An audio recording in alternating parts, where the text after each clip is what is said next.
opening the season with 7 straight games now, getting the first bye weekend. How important was, after going 7 straight weeks, getting this week off? Yeah, I guess this is the first year that everybody will get 2 weeks off during the course of the season. So, never anything wrong with rest. And, we tried to do that, but we also tried to, make sure that we took care of our techniques and fundamentals. Had good juice yesterday. Last week at the practices. Feel real good about our preparation, and now we're back in the game week. I know last week after the Missouri game, you said they were going to get a few days off throughout that week, so now they're back at it this week, a full work week. What's the mood? Are they eager to get back at it? Yeah, our guys have been good. They're definitely eager to get back at it. We'll get into meetings today. Obviously, last week we did Tuesday and Wednesday were more technique fundamentals, get after it, compete. And then Thursday was our really first Wagner day. And so obviously got a good jump on things there and continue on this week, in our preparation for this coming weekend. Is there anything specific that you can do during a bye week that you don't get to do other weeks, obviously with an extended period of time off? Anything that you really look forward to getting done in a bye week? Well, you're trying to get better at techniques and fundamentals. And sometimes that's a good thing, just being able to work on, things that are important.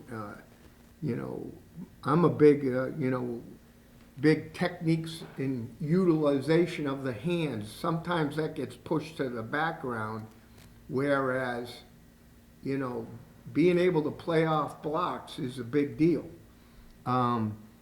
Simple things like, your tackling position, your posture, all the little things that you just don't get a chance to do on a day-to-day basis, those becomes, critical things to work on.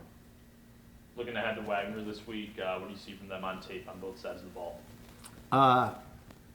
They've kind of gone through a little bit of a transition, threw the ball a ton last week in their game with St. Francis. So, I was a little surprised by that. Really, I threw it 42 times. So that was quite a few throws. Obviously didn't run it as much, but I wouldn't say they didn't run it, but they had like 20 runs. So, you can see how that count would play out. So a little bit different.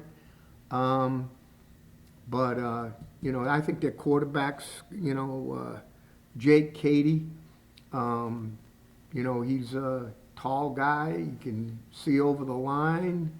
He can get the ball in specific places and does a good job throwing it down the field as well. Is that something you're going to prepare for, a pass-heavy offense type of thing, or do you expect them to balance it out a little more against you guys? I actually think they're going to follow their MO of a week ago. So that'd be my guess. But that's the beauty of game planning, and see where their preparation takes them and our preparation takes us. Transitioning, Missouri was very run heavy a couple weeks ago, now moving to more of a pass heavy offense that you have to prepare against. How have the guys kind of reacted to that game plan? Have they been good in implementing a new strategy? Yeah, that's probably one of our strengths. I mean, right now we're ranked 18th in the country in pass defense. And I think we're giving up around 172 yards per game. Meanwhile, we're ranked 51st in FBS in total defense. So there's, probably one of our strengths has been playing the pass. And to be honest, I've been really happy with our back seven. Is Is there a specific position group that you want to see more from coming out of the bye this week? Yeah, I want to see, virtually every position group. I mean, guys, we've won one game. We've got to be better than that. And being close is not good enough. So everybody's got their jobs to accelerate. Everybody's got their techniques and fundamentals to work on, and that's what we're going to do. Offense looking to rebound after the Mizzou game. What's been the message to them throughout the week? Just compete, compete at the highest level and let it loose. Don't hold anything back. That's really what it comes down to, and I think we'll get a good, we're going to get a good week out of them, and we just got to carry it over in this Saturday afternoon. Questions? Weather's crazy, huh? Yeah. Can you believe how the weather is at this point?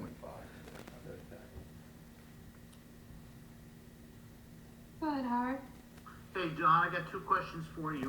One, what did you and the coaches do other than practice last week?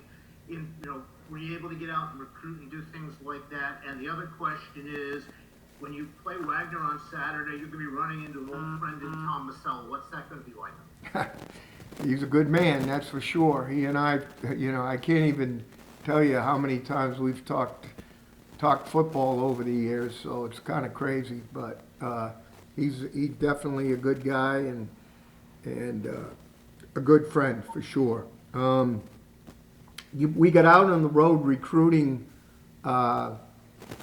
Friday and Saturday, me included. And it was nice to get out on the road. I spent a majority of my time in New England, and we kind of had guys all over the place. But you feel like we got some good, solid recruiting work done that needs to be done on a week-to-week basis as we move forward. So, yeah, that was. Definitely the accent of the week, but we also worked hard on our Wagner game plan. You're able to get a jump, and we took advantage of that jump.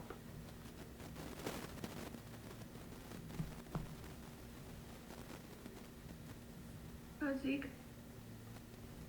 Hey, Coach. Good afternoon. How you doing? Good. My first question is, 2 weeks ago against Missouri, there was one big positive, Tyson Pumas' connection with Jacoby James. How important will that be going forward throughout this season and against Wagner?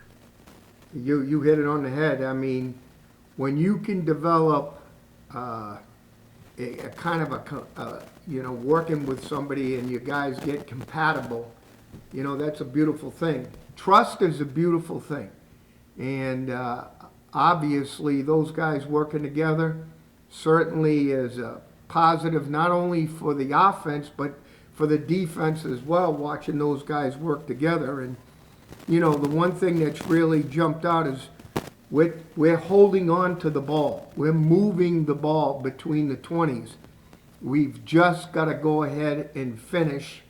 And that, that's been kind of the piece that we're trying to send to our offense is let's finish what we start. That's all.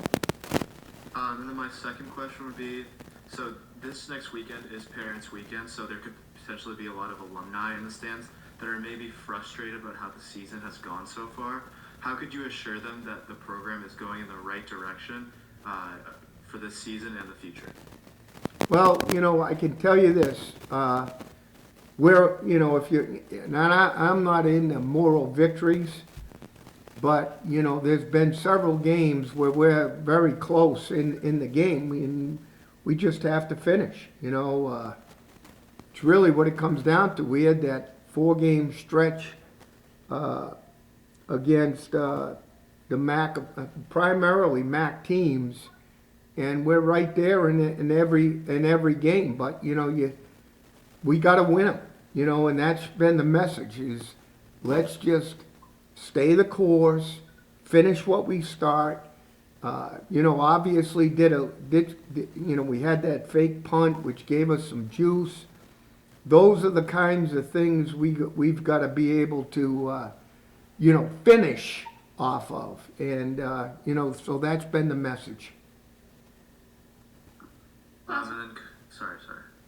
Last And then my last question, Coach, would be that with Wagner being an FCS opponent, some of your guys might get complacent. What's different about your team? No complacency. It Last won't one, happen. Go ahead, Howard. Don, when we talked in the preseason, we talked to players up at camp, there was a lot of optimism about maybe being, you know, bowl eligible. With that kind of out of the window, is the key down the stretch to get guys to focus on just one game instead of the whole big picture? Yeah, don't just focus on playing one game at a time and playing as hard and as tough as you can and compete for 60 minutes and let's see where we're at. And that's really the message is let's get better, let's keep staying together. And I'll be honest, our guys have done a good job. You come out and watch us practice, we take a back seat to nobody on the practice field. Now you just got to, you know, transition it to the game field and finish. Thanks, Coach. Thank you. Thanks, Coach. Thanks, Coach. Thank you, Don. All right, guys.